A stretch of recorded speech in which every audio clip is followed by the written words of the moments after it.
Ny epistily faharoa nosoratan'i Jaona. Izao aloha olona mamangy antomboko vavy, voafidy sy ny zanany, izay tiako amin'ny fahamarinana. Ary tsy izao ihany, fa izay rehetra mahalala ny marina koa. Noho ny fahamarinana izay mitoetra tao anatintsika, sady ho ato amintsika mandrakizay. Ho amintsika ny fahasoavana sy ny famindrapo, ary ny fiadanana avy amin'Andriamanitra iray sy Jesosy Kristy Zanaky ny iray amin'ny fahamarinana sy ny fitiavana. Faly indrindra aho satria misy hitako ny zanakao sasany mandeha amin'ny fahamarinana araka ny nandraisantsika didy tamin'iray. Ary mangataka aminao aho ankehitriny tompoko vavy, tsy toy ny manoratra didy vaovao aminao, fa ilaina nanantsika hatramin'ny voalohany ihany, dia aoka hifankatia isika. Ary izao no fitiavana, dia ny andehanantsika araka ny didiny.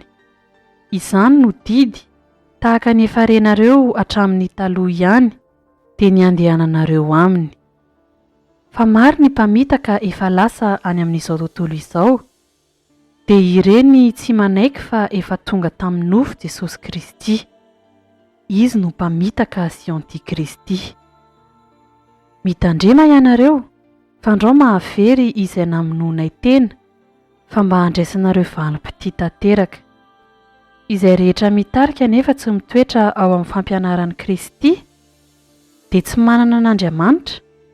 Izay mitoetra ao amin'ny fampianarana dia izy no manana ny Ray sy ny Zanaka. Raha misy olona mankeo aminareo ka tsy mitondra izao fampianarana izao, aza mampiantrano azy na miara-bazy akory. Fa izay miara-bazy dia miombona amin'ny ratsy ataony. Manana zavatra maro hosoratana aminareo aho, nefa tsy tiako atao amin'ny taratasy sy ny ranomainty izany.